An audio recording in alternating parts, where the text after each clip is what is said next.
Hello there, dreamer. Welcome to tonight's story. Take a deep breath, in and out. Let your shoulders drop. Let your jaw unclench. If you're lying down, feel the weight of your body sink a little deeper into your bed. You don't have to do anything right now. No scrolling, no worrying, no rushing. Just breathe and listen. Tonight, we're going to take a little trip, not far, not fast, just down a quiet path that leads somewhere wonderfully strange. Somewhere where logic takes a nap and dreams wake up to have tea. We're going to read Alice's Adventures in Wonderland, the classic dreamlike tale written by Lewis Carroll way back in 1865. That's over a century and a half ago, and is still one of the most delightfully odd stories ever told. Now, don't worry, you don't need to remember anything about it. No homework here. No pop quiz on the white rabbit. This isn't that kind of story time. This is a drift-off story. A let your mind wander kind of story. If you fall asleep halfway through, that's totally fine. Honestly, that's the goal. So, close your eyes if you like. Take another deep breath, and let's set the scene. It's a lazy, golden afternoon. The air is warm, and the grass smells sweet. The kind of afternoon that feels like time itself has slowed down for a nap. Somewhere by a quiet riverbank, a young girl named Alice is sitting beside her sister. Her sister's reading a book, a serious one, with no pictures or conversations, and Alice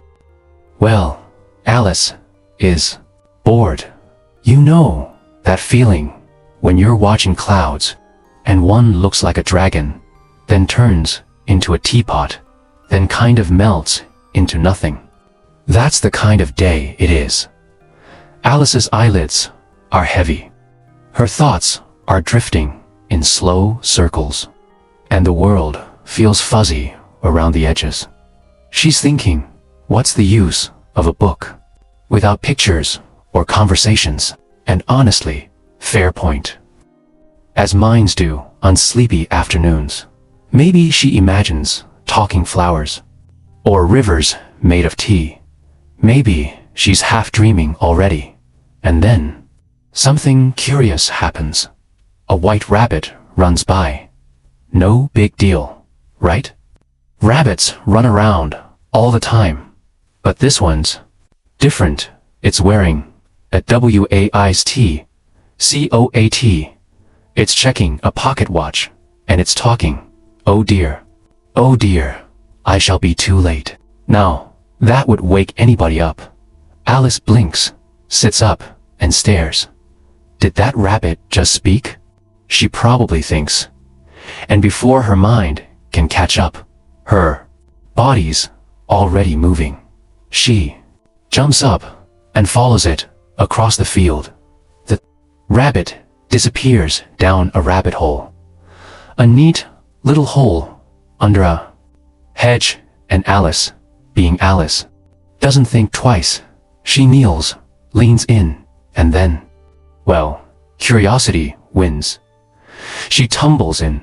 Now, here's the thing about this fall. It isn't fast.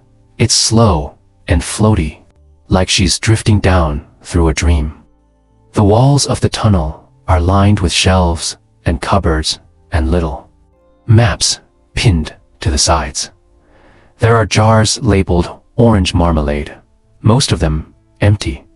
Of course, she picks one up as she falls, just to keep her hands busy. It's a long, long way down. And as she drifts, she starts talking to herself. That's kind of her thing. She wonders if she's falling through the earth. Maybe she'll come out the other side, where people walk upside down. She wonders what her cat Dinah is doing at home. She even wonders if she fall right through into someone's living room. Imagine that a girl falling through your ceiling while you're eating dinner. Sorry, just passing through. Time feels stretchy here, like a dream that loops and folds back on itself. Down and down she goes, deeper and deeper, until thump, she lands softly on a pile of dry leaves. And just like that, the fall is over.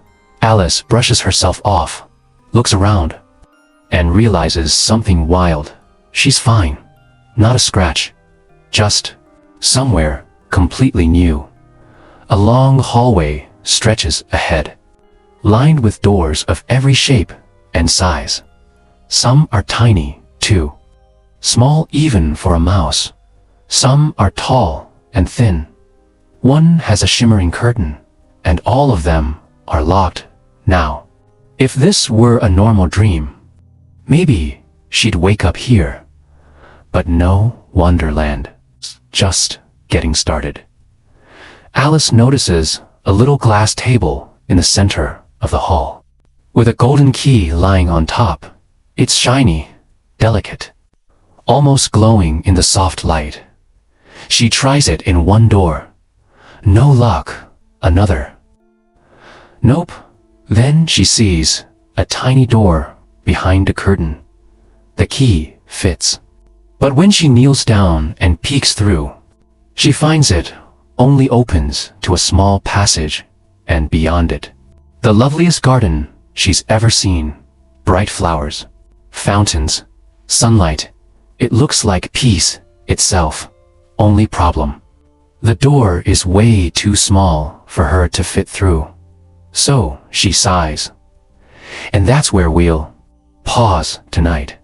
Because right now, you're probably just like Alice, halfway between awake and dreaming. Still curious, but also ready to rest. Before we move deeper into Wonderland, take one more slow breath in and out. Let your thoughts drift like leaves in that long rabbit hole. You don't have to chase any white rabbits tonight. Just let them run by. This is your time to float. To wander, to dream. When you're ready, you can let the story carry you deeper into the pool of tears, the tea parties, and the talking cats. But for now, just rest. And if you drift off before Alice wakes up, that's okay. After all, the best stories are the ones that follow us into our dreams. Take a slow breath in and out. You're still here, half awake, half in a dream. The soft golden light of afternoon hums quietly in the air. Somewhere nearby, the grass is whispering. The sound of a clock ticks faintly. Tick, tock, tick. A lazy breeze slides by, the kind that makes you want to stretch your arms and yawn. Alice blinks up at the clouds, those fluffy sky giants drifting with nowhere to be. Then, just as her thoughts begin to melt into a nap, something strange breaks the calm. A flash of white, a rustle in the grass, and then a voice. Oh dear, I shall be late. Alice sits up so fast that a few sleepy daisies tilt in surprise. A rabbit, not just any rabbit, but a very well-dressed one, hops quickly past her feet.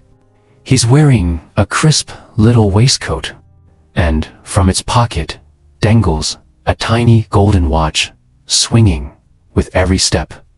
She blinks again. Surely she didn't hear that right. But no, there it is, again. I'm late. Now, Alice isn't the kind of girl who can ignore a talking rabbit in a waistcoat. And honestly, can you blame her? So, with curiosity bubbling in her chest, She jumps to her feet and runs after him. The rabbit darts through a hedge, his white tail flashing like a candle in the wind. And before she can think twice, Alice pushes through the leaves and finds, well, a rather unexpected sight. Right there, beneath an old tree, is a hole. Not an ordinary hole, either. It's round and dark and looks just big enough for a brave little girl to peek inside. Alice leans forward, trying to spot the rabbit. She thinks she sees the tip of his ear, the gleam of his golden watch, and then, whoosh. The ground gives way beneath her feet. Down she goes. At first, she's too surprised to scream. Then she realizes she isn't falling quickly at all. It's more like floating, slowly, gently, as if the air itself is catching her like a warm blanket. Oh. She gasps softly. This is rather odd. Around her, the walls of the tunnel shimmer faintly, lined with shelves and cupboards. There are books stacked neatly, teacups sitting politely, and little framed pictures that seem to smile as she passes by. A jar floats lazily by her shoulder. Orange marmalade, it says. Alice grabs it, inspects the label, opens it.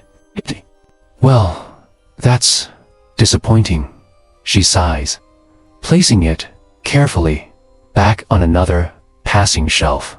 Even while falling through the unknown, Alice has good manners. The tunnel hums with a distant echo, a faint ticking sound, like 100 tiny clocks whispering together. The air feels cooler now, and she watches tiny lamps drift past her, glowing softly like golden fireflies. Alice folds her arms and looks down.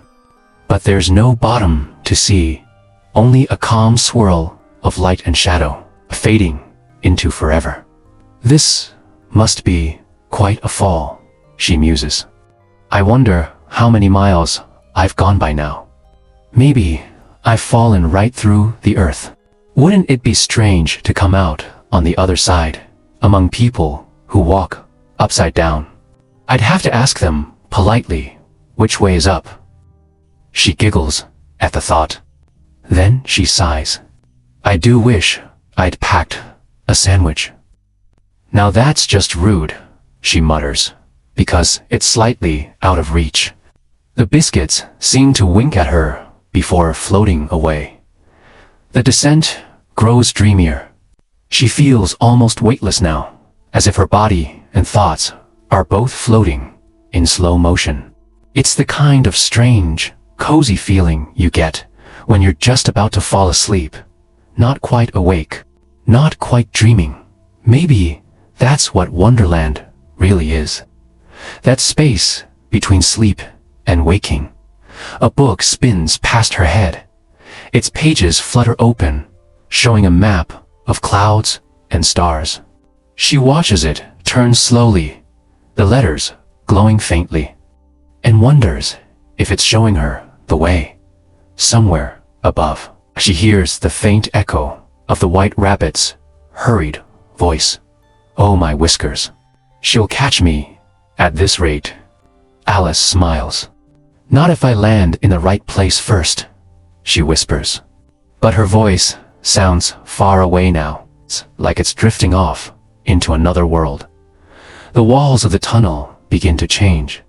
Shelves fade into soft clouds, then into gentle streaks of color.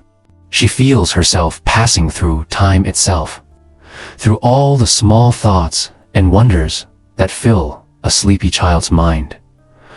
What if I'm dreaming? She says to no one in particular, or maybe someone's dreaming me. The ticking sound grows slower. Tick, tock, tick. Everything seems to move in rhythm. Her heartbeat, the glow of the lamps, the soft drift of air. It feels peaceful, as if the universe itself is breathing. A clock drifts by, an old brass one. Its face cracked, but still ticking. It passes close enough for her to whisper, "Please, don't rush. I'm not in a hurry." Finally, after what feels like both a moment and a lifetime, Alice notices the tunnel is getting brighter. A faint, golden light glimmers below her, warm and steady. "Ah," she says softly. "Maybe that's the bottom." She smooths her dress and prepares herself, quite politely. Of course, for whatever comes next. Then, with a quiet rustle of skirts and a soft thump, she lands not on the ground, but on a pile of leaves. The leaves sigh beneath her weight, as if they've been waiting just for her. Alice sits up, brushing a few twigs from her hair, and looks around. The room she's in is long and low, filled with doors, big ones, tiny ones, some with golden handles, others with keyholes shaped like hearts. But that's a story for later. For now, she just takes a deep breath and smiles. "Curious," she says. "Very curious indeed." And above her, faint and fading, the echo of the rabbit's voice floats down once more.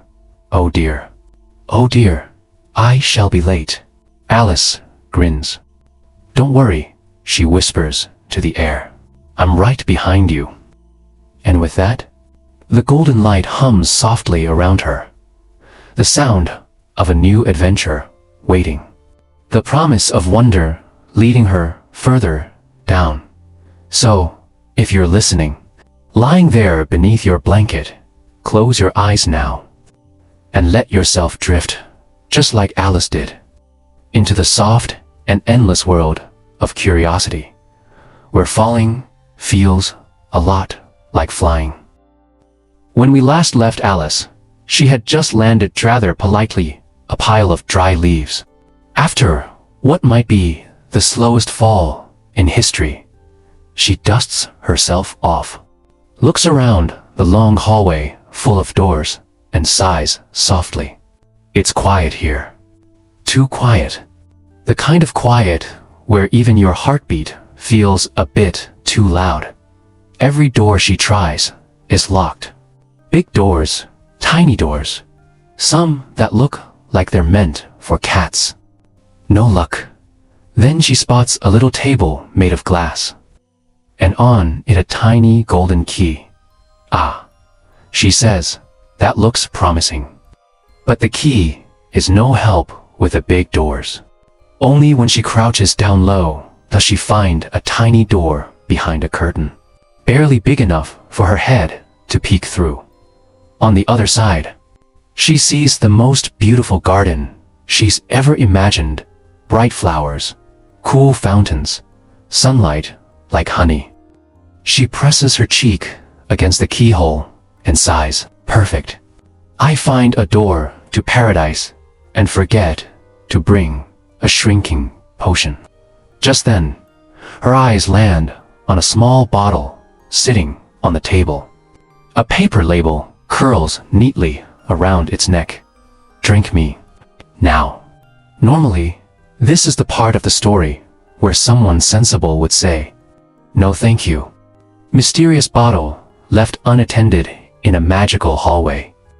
But Alice, as we know, has a heart that leans toward adventure.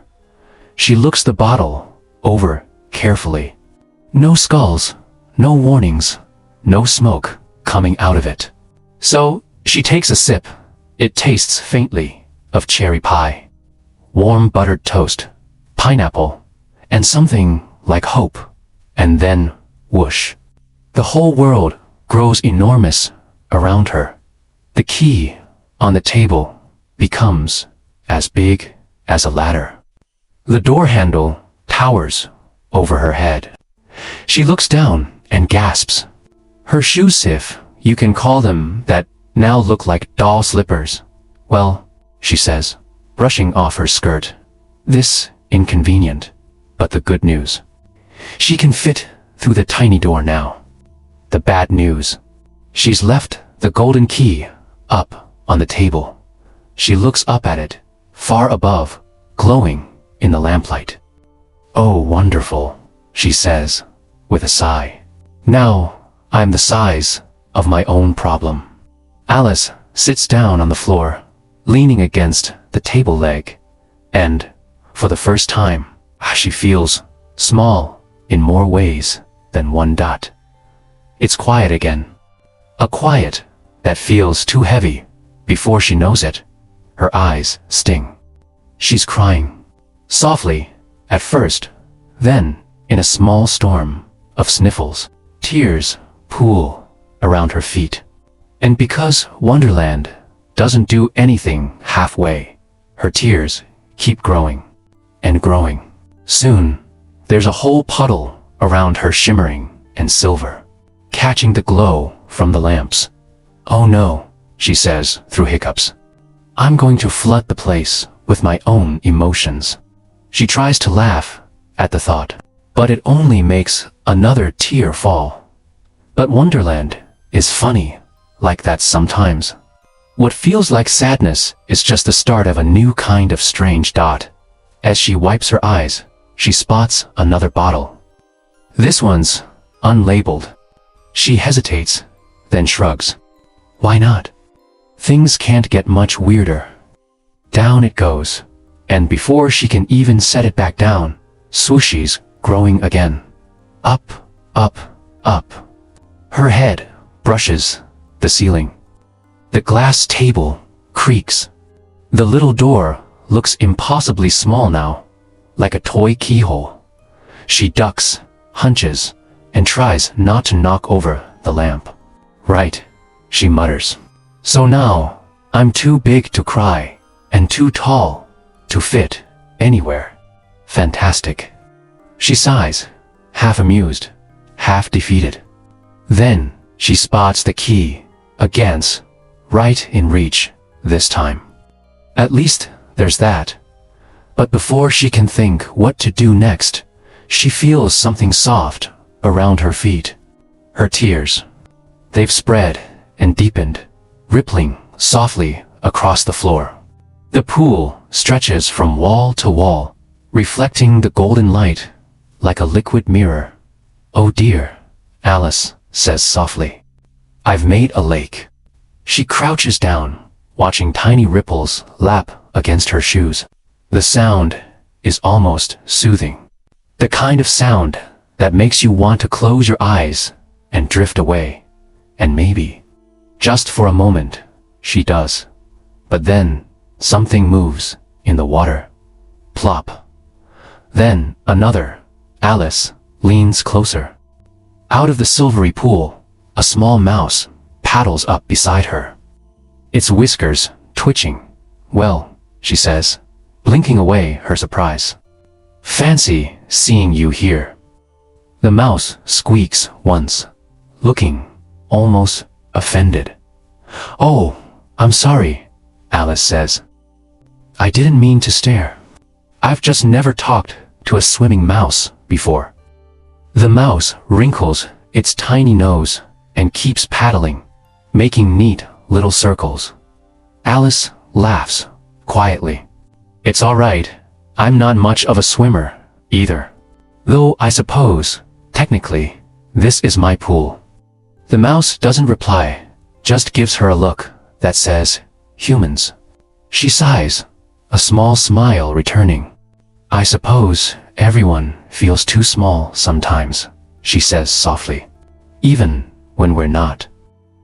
Then, it squeaks against something that might mean, "That's life, kid." Alice laughs, again. A real laugh, this time. Her voice echoes gently in the long hall, bouncing off the golden walls. The melancholy drifts away, like mist, replaced by a sense of quiet wonder. She doesn't know where she's going next, or what other strange creatures she meet. But for now, she's sitting beside her own pool of tears, watching ripples sparkle in the lamplight. The air smells faintly of magic and marmalade. The mouse circles once more, then swims off toward one of the smaller doors. Alice waves after it. Goodbye then. And thank you for the company. The pool glows softly, its surface smooth and calm again. Alice looks down at her reflectioning tiny girl in a vast hall of doors. Hair damp, eyes bright. She smiles and whispers, I suppose growing up isn't about size, after all. Somewhere in the distance, the faint ticking of a clock returns. Tick, tock, tick. It's slow and gentle, like the rhythm of a sleepy heart. And with that, Alice leans back against the table leg. The light flickering softly on the rippling water. Her eyes grow heavy. Her breathing slows. And maybe, if you're listening closely, you can hear her whisper, curiosity sure is exhausting. The soft ripples of the pool fade into silence. And in that calm, endless moment, everything feels still, too small, too big, and just right, all at once. You can almost hear the hush of the water as it settles, the ripples fading from the pool of tears. The golden light of that dreamlike hall seems far away now. Alice blinks, and when she opens her eyes again, she's lying on a sandy shore. The air smells like salt and seaweed. Gulls are calling somewhere overhead, and a soft breeze brushes her cheeks. Around her, a small crowd of creatures is gathered, damp, confused, and sneezing politely. There's a mouse, a dodo, a duck, a few small birds, and, of course, Alice, dripping wet and trying not to giggle at the sight of everyone looking like soggy laundry. The mouse, trying to sound official, squeaks, "We must find a way to get dry." Alice nods in agreement, even though her hair looks like seaweed and she can feel sand between her fingers. Now, if you've ever been cold and wet, you might think of a towel or a fire, something sensible. But this is Wonderland. Sensible went out the window about 2 white rabbits as the mouse starts explaining a very long and boring history lesson about William the Conqueror, hoping it might dry everyone by pure boredom. The dodo clears his throat and says grandly, "The best thing to get us dry is a caucus race." Alice blinks. A what? The dodo spreads his wings like a conductor about to begin a symphony. A caucus race, he repeats, sounding very proud of himself, though he doesn't seem entirely sure what that means. The other creatures exchange curious looks, then nod, because in Wonderland, when someone says something confidently, it usually becomes a thing. The dodo points a feathered wing at the sand. "Form a circle," he cries. Everyone scrambles into what might technically be a circle. If you squint and ignore the bit where the mouse wandered off. "There are no rules," says the dodo importantly, "and no beginning, and no end." Then, how do we know when to stop? The dodo thinks about that, his eyes narrow, as if pondering the mysteries of the universe. "When we feel quite dry," he declares, "and that's it. The race begins." Imagine it, the sea breeze blowing softly, the gentle sound of feet, paws, claws, and bare toes pattering against the sand. Gulls cry overhead, and the waves murmur nearby, a steady rhythm, almost like a lullaby. The creatures run, or shuffle, or flap, in an untidy circle, each one grinning as though this strange nonsense makes perfect sense. Alice jogs along, laughing quietly.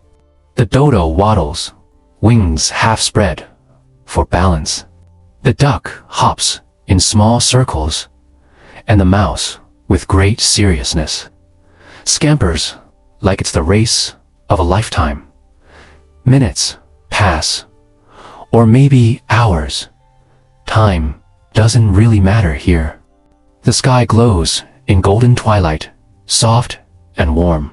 The laughter of the creatures drifts like music through the breeze. Finally, the dodo raises his wings. "Stop," he shouts. Everyone halts, panting gently, feathers ruffled, fur damp, and faces shining with effort, though not one of them is much drier than before. Alice wipes a strand of hair from her face. "Well," she says softly, "that was rather fun." The dodo, looking extremely satisfied, nods. Of course it was. Everyone has one, and all must have prizes. Prizes. The mouse squeaks. "What prizes?" The dodo pauses, clearly hadn't thought that far ahead. He looks around, spots Alice's pocket, and says, "The prizes will be." From her, Alice laughs softly. "From me. But I haven't anything with me." After a moment of rummaging, she finds a few candies and a thimble, small things that survived the adventure. The dodo accepts them like a king receiving treasures. He holds up the thimble with great ceremony and says, "My dear Alice, we thank you deeply for this magnificent gift." Then, with an air of grand importance, he hands the thimble back to her. "Here, child, a prize for you." Alice tries not to giggle. "Thank you," she says politely, because even in Wonderland, good manners still count. The other creatures cheer faintly, and for a moment, the entire scene seems to shimmer, a circle of friends under a glowing sky, all celebrating something wonderfully silly, and maybe, just maybe, that's the magic of it. Because sometimes, the best way to feel warm isn't by sitting by a fire or wrapping in a blanket. It's by laughing with friends, even if everything's still a little damp and strange. The mouse, ever the serious one, clears his throat. "If you're all quite finished," he says, shaking water from his tail, "perhaps I shall tell you my tale." The dodo looks pleased. "Ah yes, a story to end the race." Alice smiles, brushing the sand from her dress, feeling the comfort of the moment settle around her like a soft blanket. The sea murmurs again, a hush-hush sound.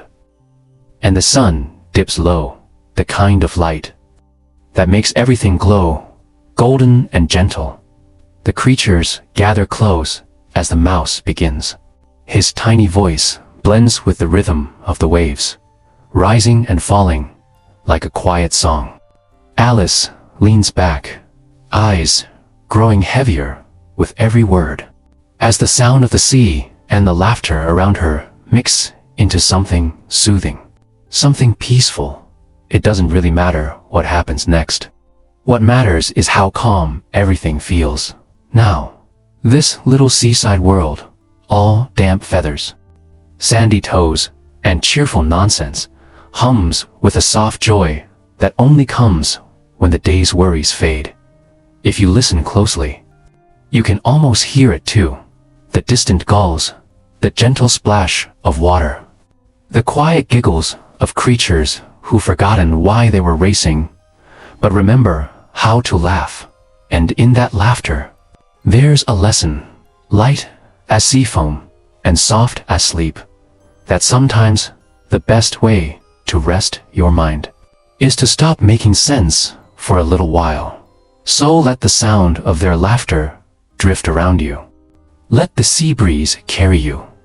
And if your eyes start to close, well, maybe you're winning your own kind of race, one that ends in peace. And now, the beach fades into a quiet dreamscape where waves turn into whispers and laughter becomes lullaby. Sleep well, little traveler. The nonsense can wait until morning. The world feels soft again. A hush in the air, the sand behind her fading like a dream. The laughter from the race still lingers like echoes in the distance.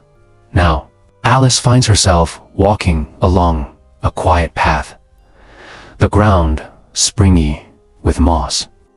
Sunlight slipping through leaves like golden rain.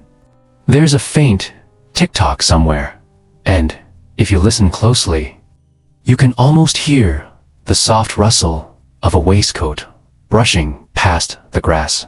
And there he is, the white rabbit, still fussing, still fretting, still late.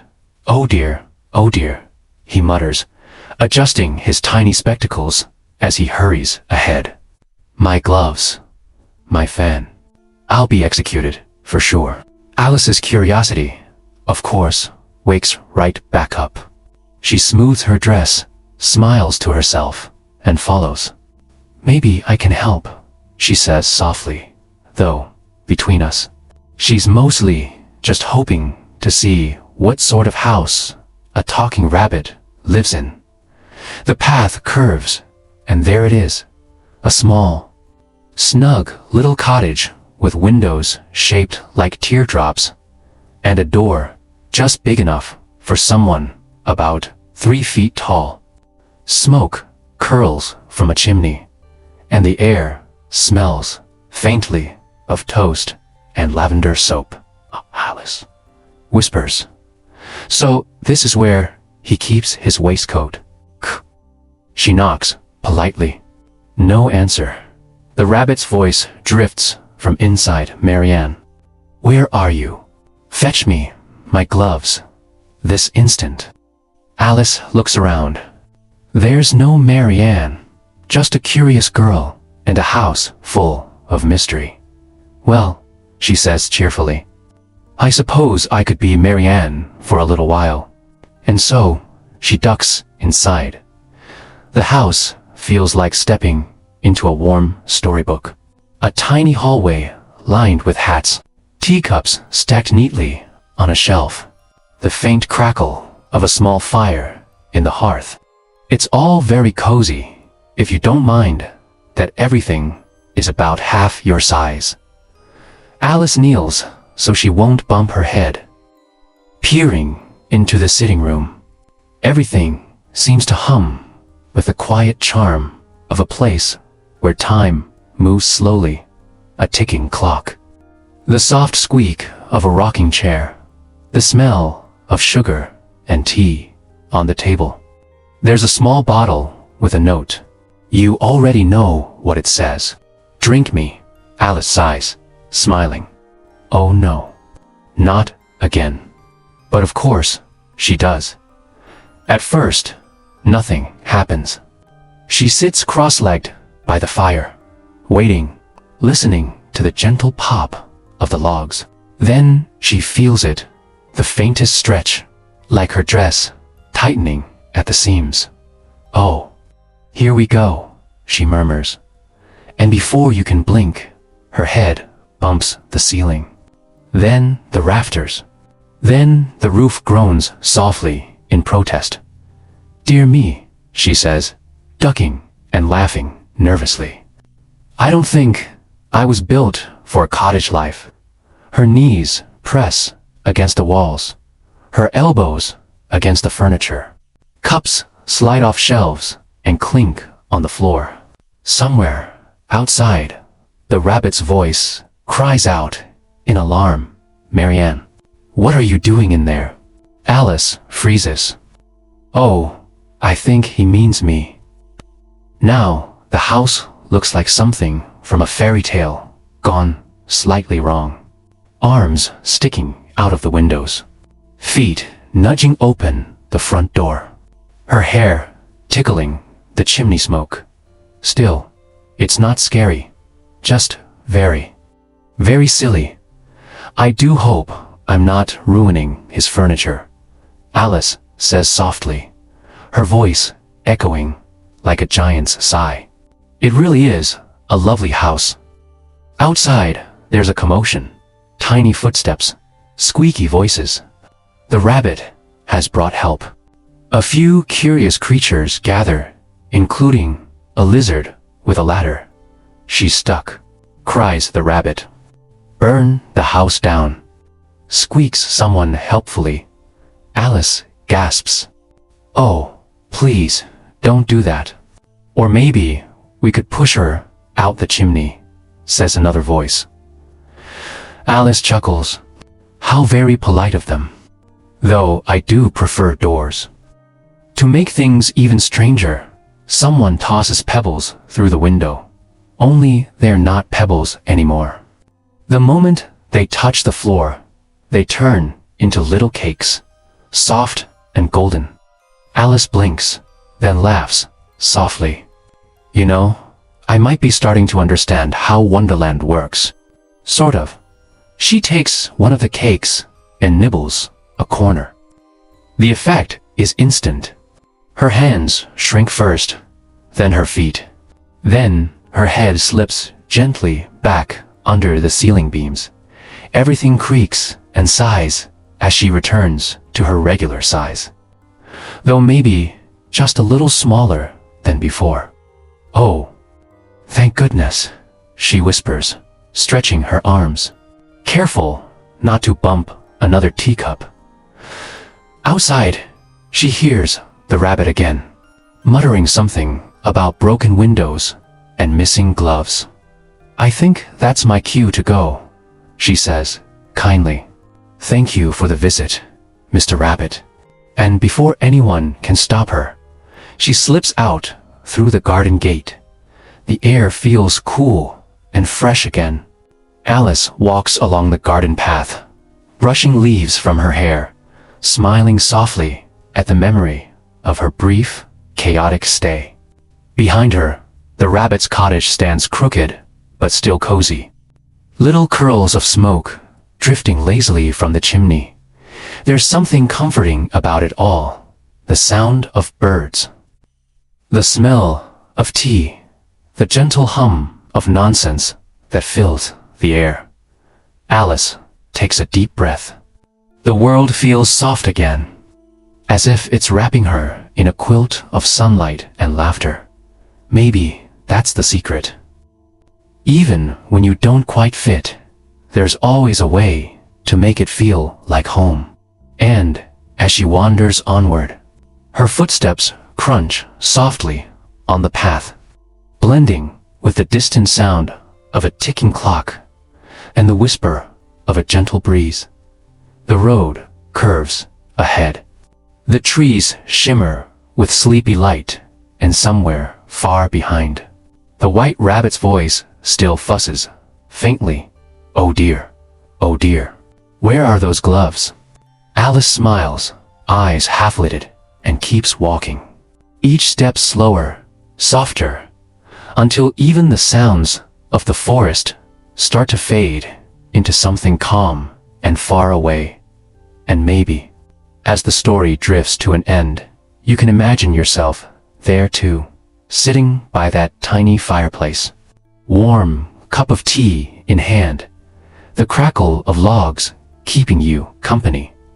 Outside, the wind sighs gently, and the world hums like a lullaby. No rush, no worries, just soft laughter and cozy nonsense, because sometimes, even in a strange house that doesn't quite fit, you can still feel perfectly at home. You know, by now, Alice had seen quite a few strange things. A rabbit in a waistcoat. A house that somehow didn't like tall guests.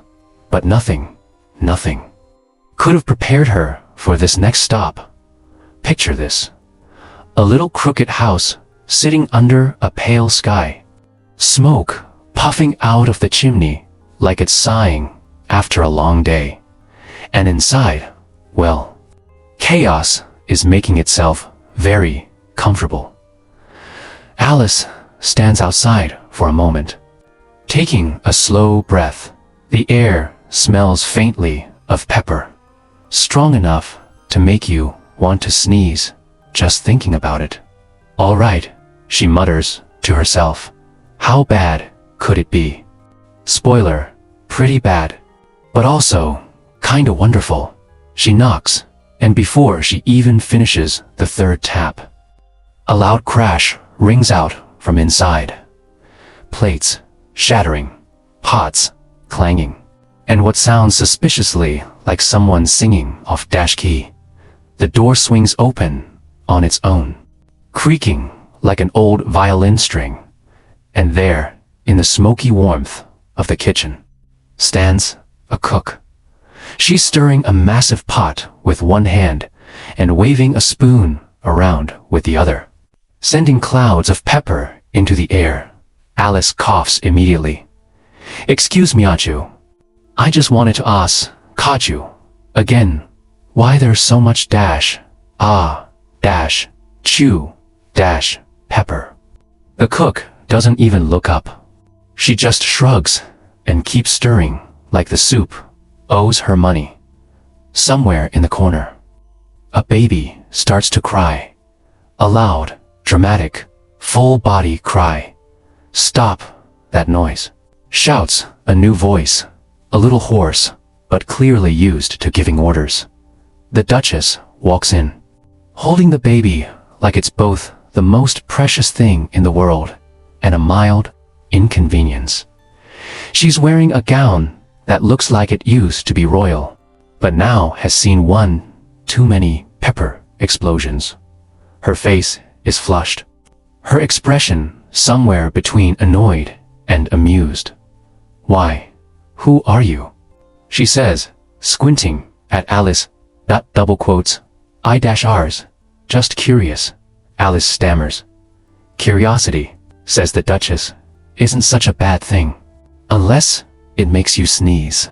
And right on cue, another "ot" echoes through the smoky kitchen. The cook keeps tossing more pepper into the pot, like a storm brewing in a cauldron. Even the baby starts sneezing.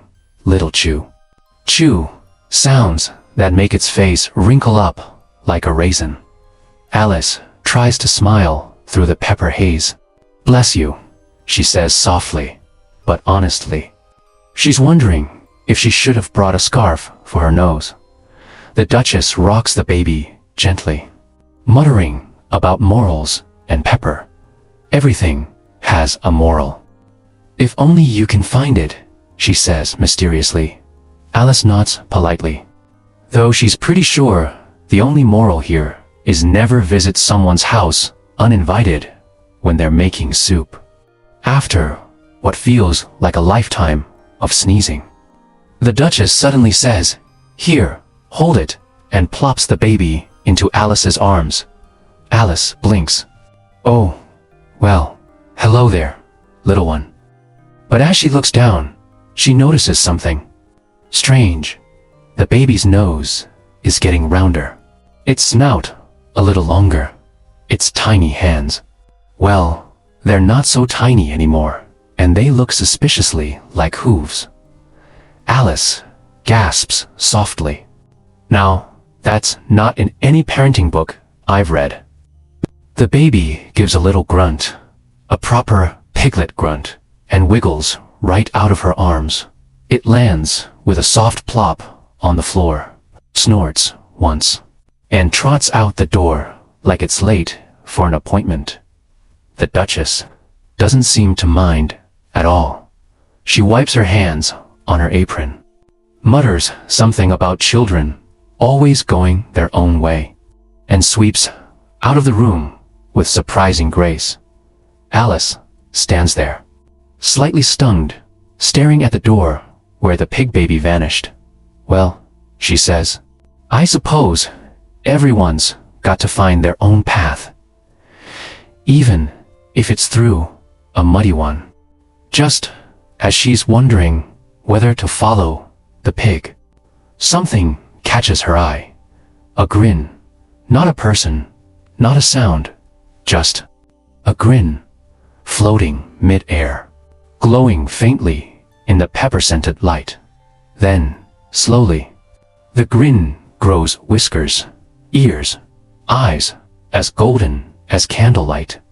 "Good evening," purrs the Cheshire Cat. Alice, now half amused, half amazed, tilts her head.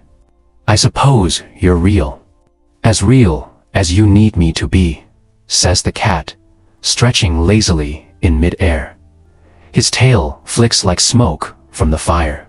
"And where might you be going, little dreamer?" Alice sighs softly. "I'm not sure. I seem to keep following one strange thing after another." "That's Wonderland," the cat says with a grin so wide it nearly breaks reality. "No straight paths here, only circles that smile back." Alice tries to ask another question, but before she can, the cat's body starts to fade.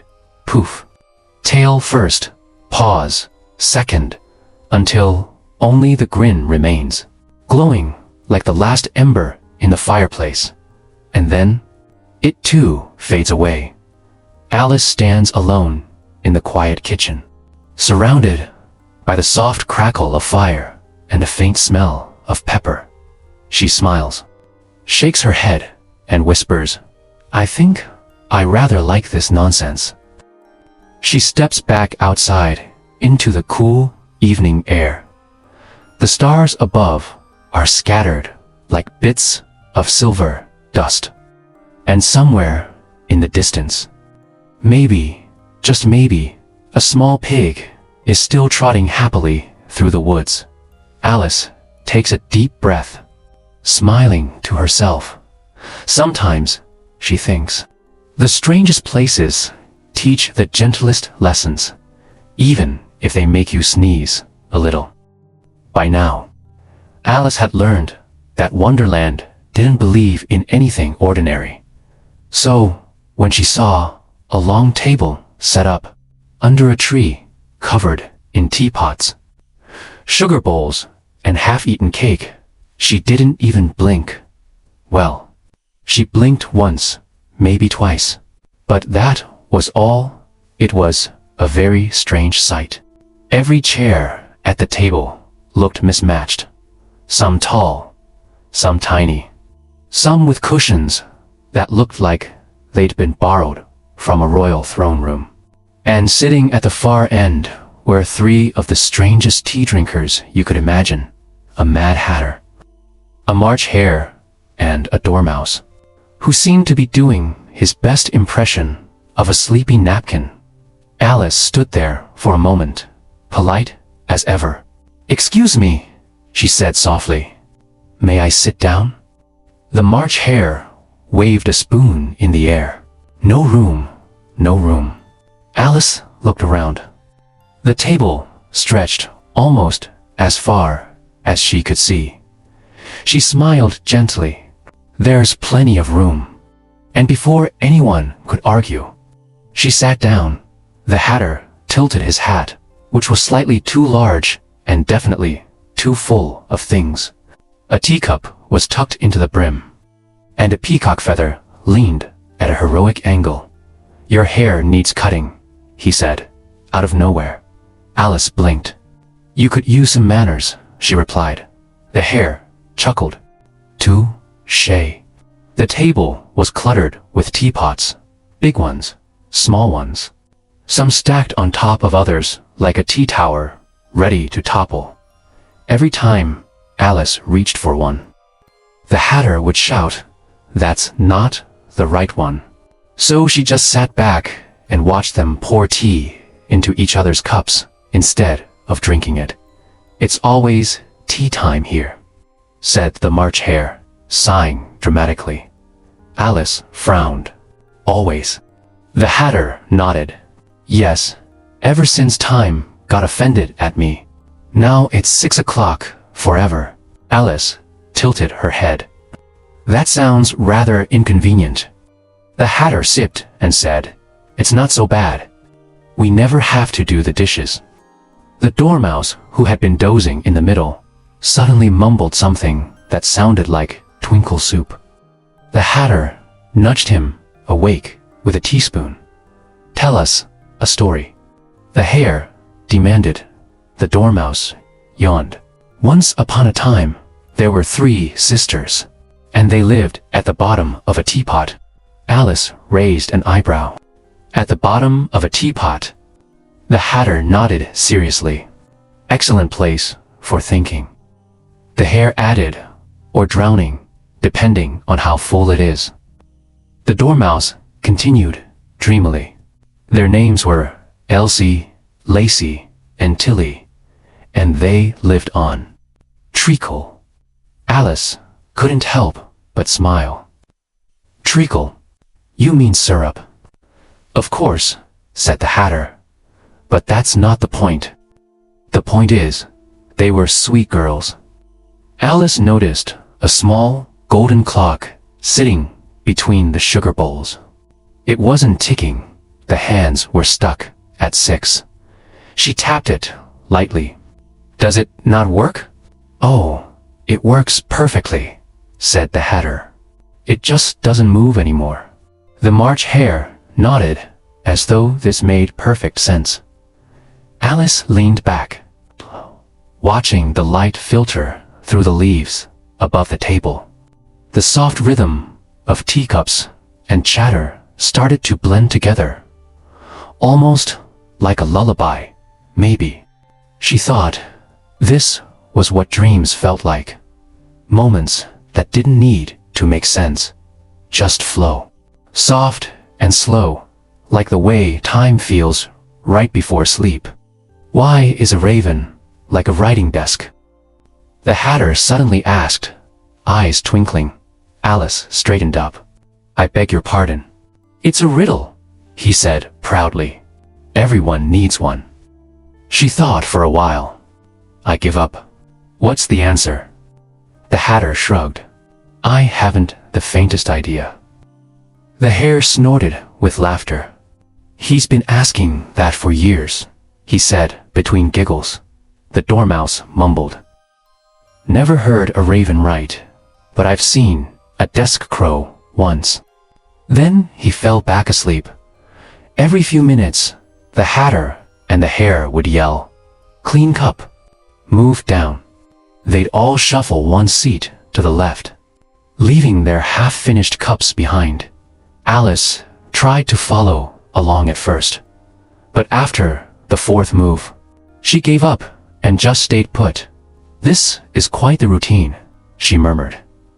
"Oh, it's tradition," said the hatter, pouring tea into a saucer instead of a cup. "It keeps the boredom away. Or maybe it keeps the sense away," Alice whispered under her breath. For a while, no one spoke. The air was filled only with gentle clinking and the sleepy hum of summer. Alice rested her chin on her hand, feeling that soft drowsiness that comes right before dreaming. The hatter leaned forward, voice quieter now. "You know, time isn't really against us. It's just somewhere else." Alice nodded slowly.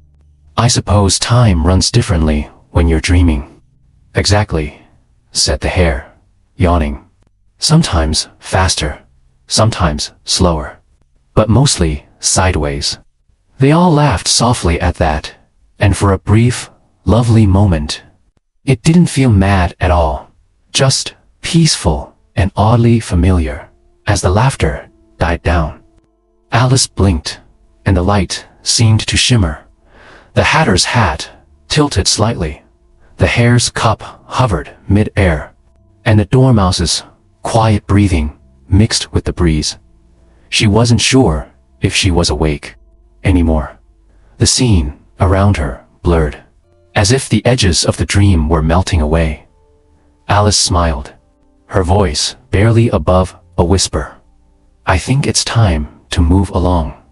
The hatter tipped his hat with a grin. "You're always welcome for tea at 6 o'clock sharp." "Forever 6, murmured the dormouse in his sleep. Alice stepped away from the table, the sound of clinking cups fading softly behind her. She thought about how strange time could be, how it stretches, folds, and drifts when the world feels calm and dreamy. Maybe, she thought, that's what sleep really is. A mad tea party of the mind, where everything makes sense only because you stop trying to understand it.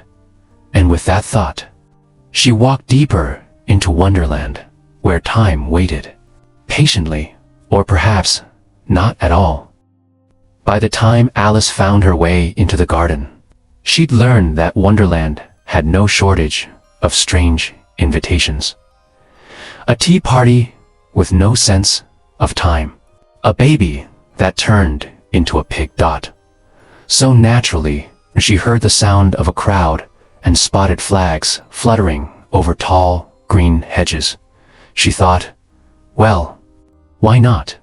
The path opened into a wide, bright lawn, trimmed so neatly it could have been combed. Flowers lined the edges, their colors impossibly rich, scarlet, gold, and royal blue, glowing softly in the afternoon light. And right in the middle of it all stood the most energetic group of people Alice had ever seen, all shouting, waving, and running in circles with what looked like flamingos. Before Alice could ask what was happening, a hush fell over the crowd. Everyone froze. Even the wind seemed to pause, and through a rose-covered archway came the Queen of Hearts. Her gown was bright crimson, trimmed with gold.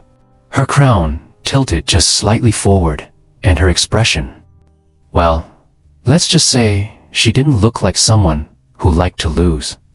Alice tried to smile politely, but the Queen's sharp eyes landed right on her. And who is this? She demanded. Alice curtsied clumsily. I'm Alice, Your Majesty. The Queen tilted her head.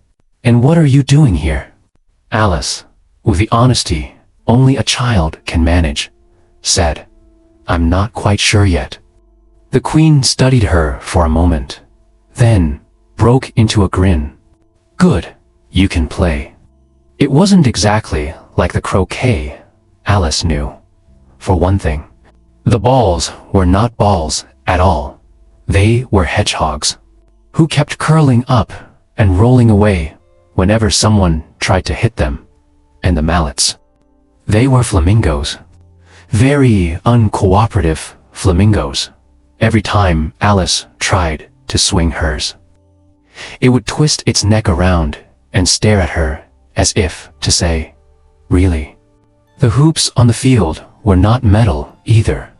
They were soldiers, bent over and holding themselves in arches, trying not to sneeze as hedgehogs rolled between their legs. By all accounts, the most confusing game of croquet ever invented. Play, shouted the Queen, waving her arm dramatically. Everyone started swinging and chasing their hedgehogs across the field, the flamingos flapping their wings in protest. The air filled with laughter, shout, and the occasional thump. As someone tripped on their own mallet, Alice tried her best. She lined up her flamingo, took a deep breath, and tapped the hedgehog gently. It rolled exactly 2 inches, then stopped to sneeze. The Queen, meanwhile, was swinging her flamingo like a knight with a sword, shouting off with his head. Every few seconds, Alice wasn't sure if she meant the hedgehog or one of the players. But either way, it didn't feel particularly restful.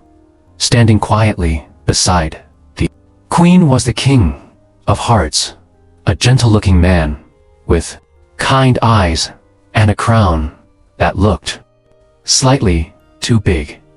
He seemed to be the calm opposite of the Queen's stormy energy.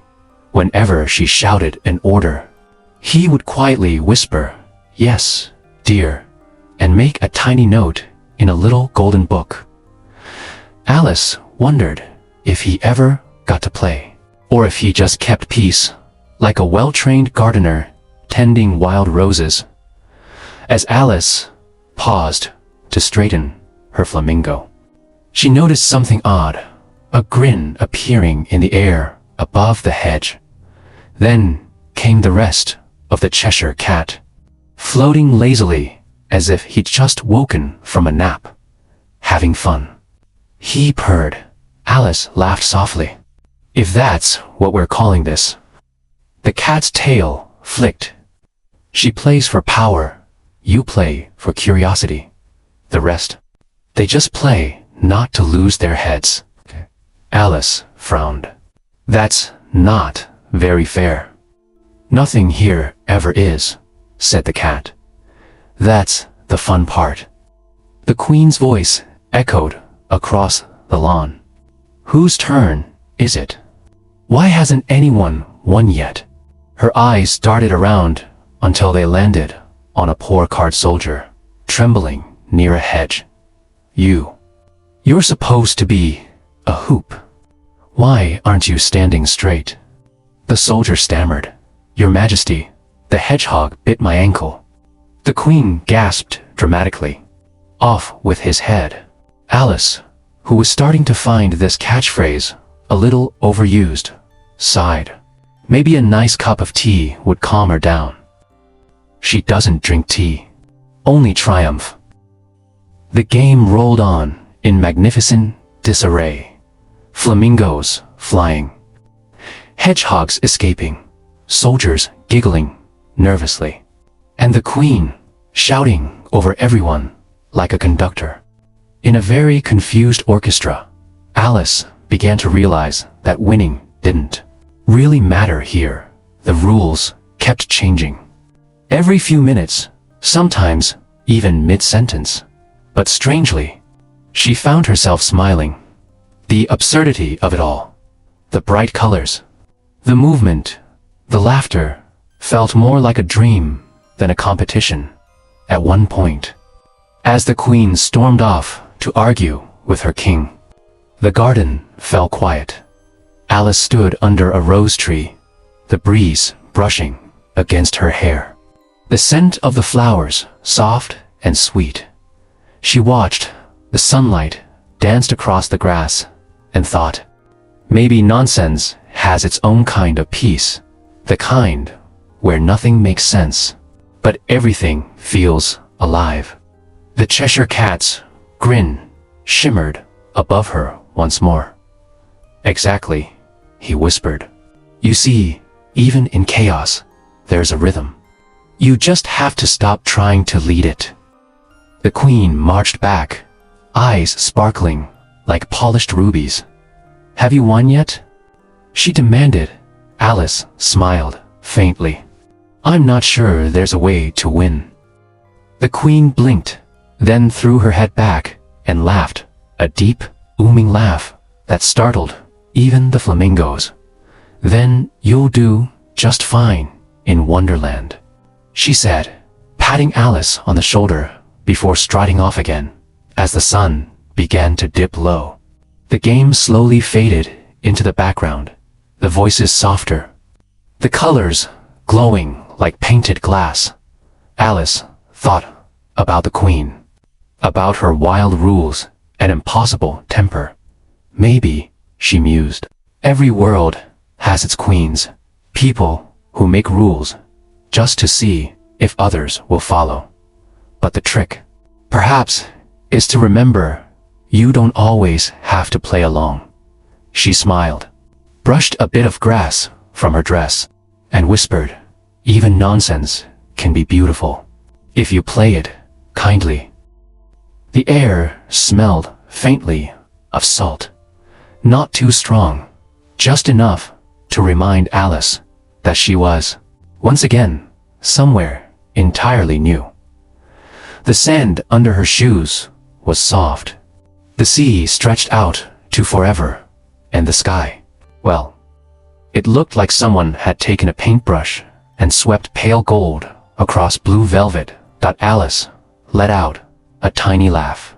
Where am I now? she asked, softly, to herself. Before the wind could answer, a voice behind her said, "By the seaside, of course. Best place for thinking.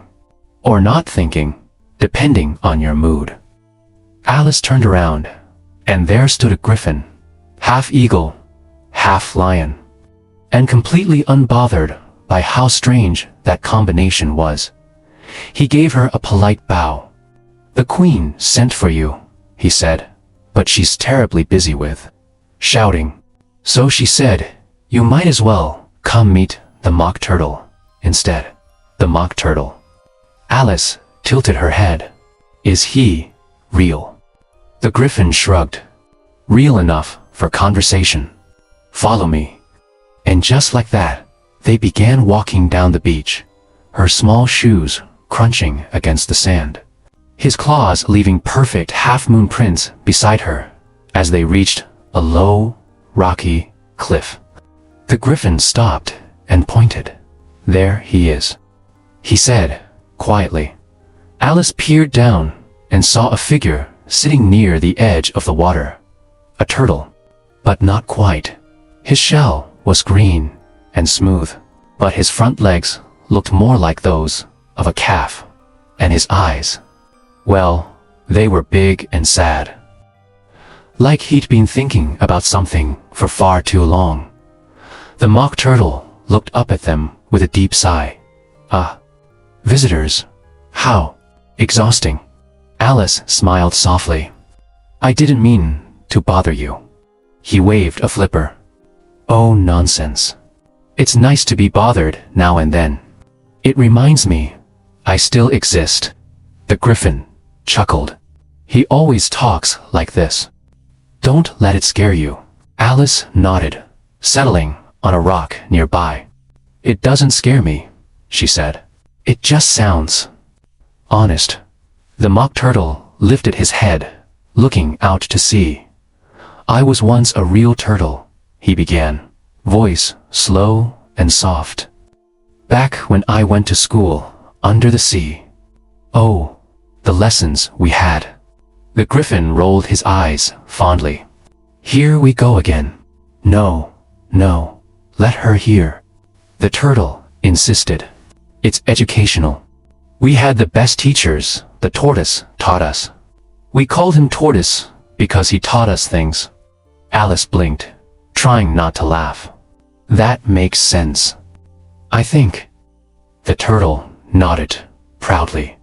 "Of course it does. We had courses in reeling and writhing, and the lesser arts ambition, distraction, uglification, and derision." Alice tried repeating them under her breath, then giggled. "Those sound a little strange." "They were strange," he said, pretending to be offended, "but useful. I can still wriggle impressively when the tide comes in." The Griffin snorted. "That's not something to brag about. Everything is. If you say it slowly enough," the Mock Turtle replied solemnly. He continued, describing classes in ancient ocean history, arithmetic made with shells, and swimming drills taught by a wise old fish who always wore spectacles. Alice listened with wide eyes, her chin resting in her hand. There was something comforting about his voice, deep and steady, like waves rolling over smooth stones. Even when he spoke nonsense, it sounded like a lullaby. Sometimes he'd pause to sigh dramatically, the kind of sigh that fills the air with both sadness and calm. "Life under the sea," he said finally, "wasn't always easy, but it was peaceful. Every sound was soft, every moment slow." He looked down, and his reflection rippled in the tide. "Up here, everything feels louder." Alice nodded gently. "Maybe that's because you're closer to the wind." The Mock Turtle turned to her with a small smile. "You're a clever one, aren't you?" The Griffin stretched his wings and yawned. "Oh, Come on now. Don't make her cry with your ocean sadness.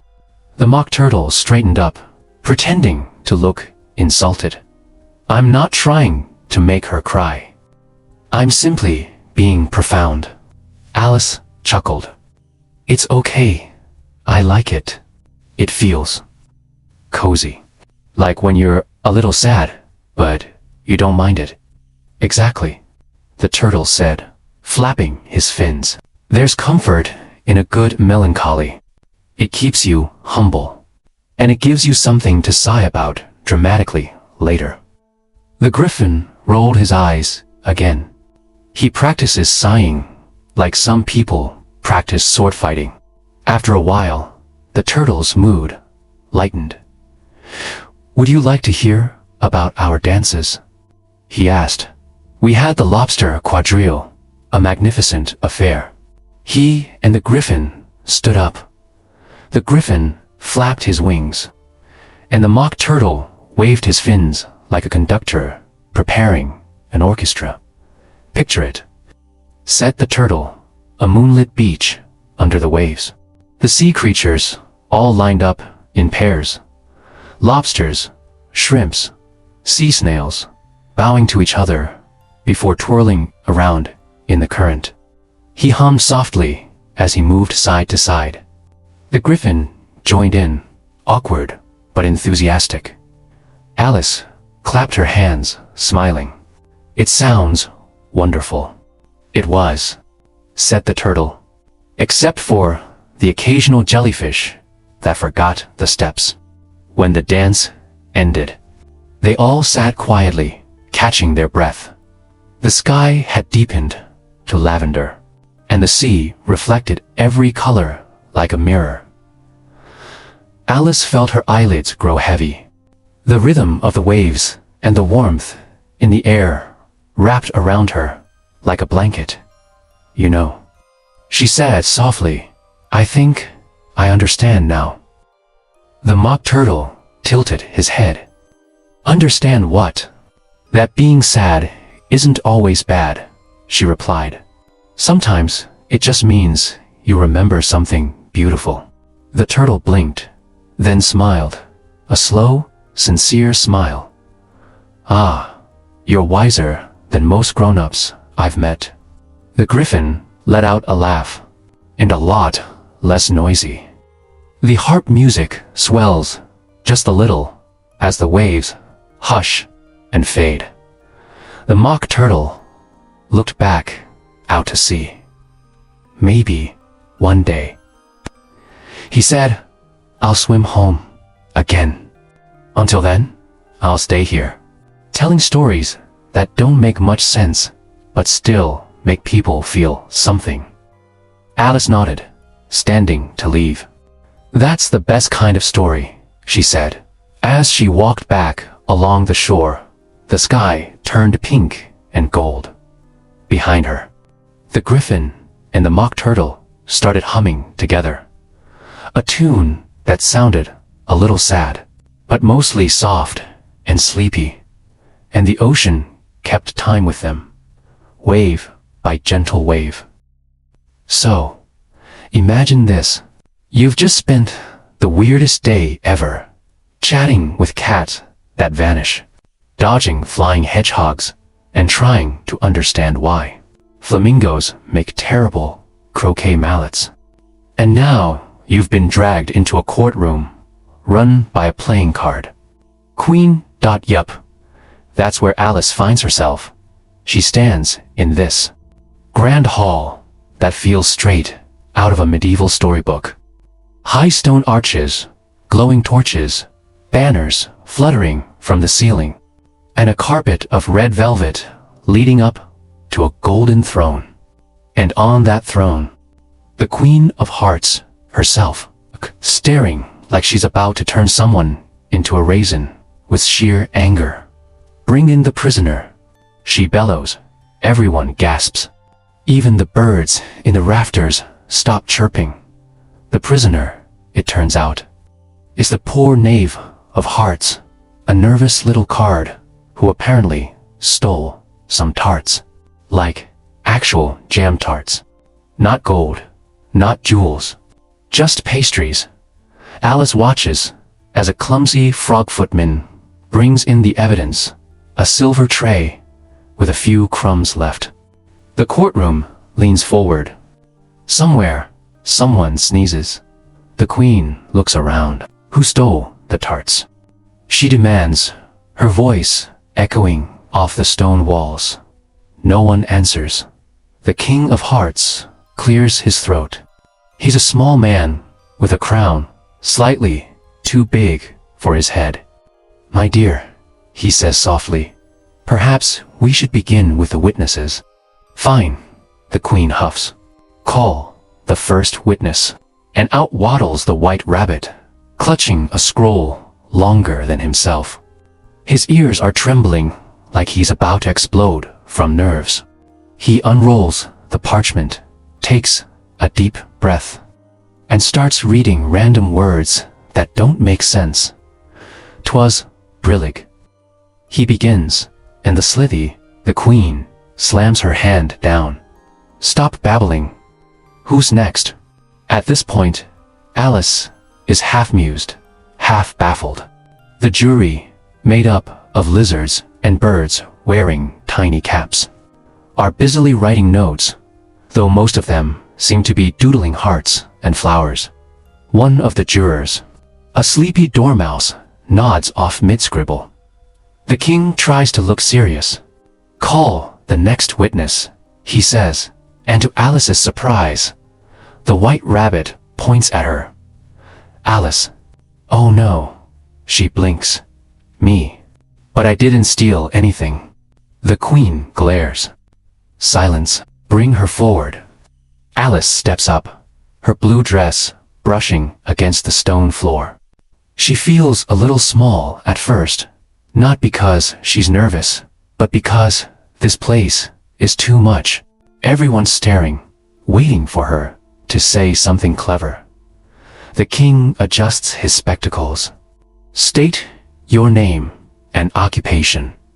"Alice," she says, and, just Alice, I guess."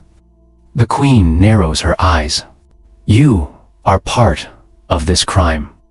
Alice sighs. "Ma'am, it's literally just tarts." There's a whisper through the crowd. Even the griffin in the back snickers. The Queen turns crimson. Off with her. But before she can finish, something strange happens.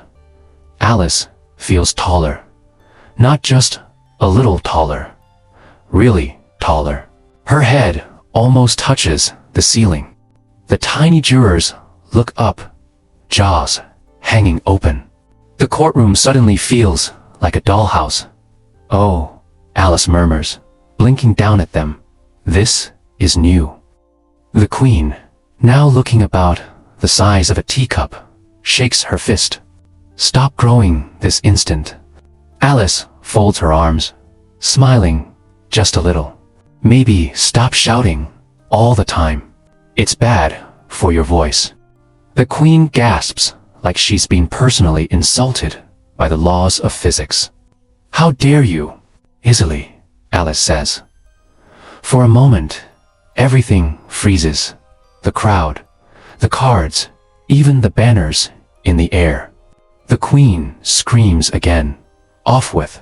But the words never finish. The sound of her voice stretches, then fades, and the scene starts to shimmer. Like sunlight rippling through water, the courtroom melts away. The red velvet carpet turns to grass.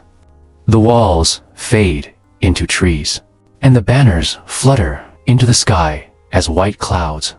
Alice blinks, her body shrinking back to normal. Her feet now resting on soft grass. The sound of birdsong replaces the courtroom's echoes. She's lying under a tree. Next to her sits her sister, quietly reading a book. The morning light falls through the leaves, warm and golden. Alice rubs her eyes, a little confused. Oh, it was all a dream. Her sister looks up, smiling. "You were mumbling about cards and cats again. Alice laughs softly. Was I? Something about tarts. Alice grins. Yeah, that sounds about right. For a long moment, she just sits there, listening to the world waking up. The grass sways gently. Birds sing from the branches. Somewhere nearby, a brook hums like soft harpstrings. It's peaceful. She thinks about the queen, the mock turtle, the tea party that never ended. It all feels so far away now, yet oddly close, like a half-remembered song. And she wonders, maybe dreams aren't just silly stories. Maybe they're how the mind plays, heals, and rebuilds. Maybe every bit of nonsense had a purpose. Every laugh, every strange creature, every moment of what on earth is happening. Her sister closes her book. You look thoughtful. I guess I'm just glad it was all so weird, Alice says, smiling. Even the shouting queen part. They both laugh softly. The camera, or your listener's imagination, drifts upward, past the tree branches, past the lazy clouds, toward the soft morning sun. The sounds of the trial fade completely, replaced by the chirp of crickets and the whisper of wind. Then, like a lullaby, wrapping up, the narrator's voice returns, low, calm, and slow. Soft harp music begins to play. Maybe that's the secret of dreams.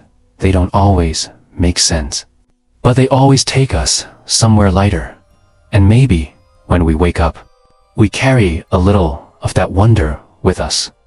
So close your eyes. Let the morning light fade. Stay in your own wonderland a little longer.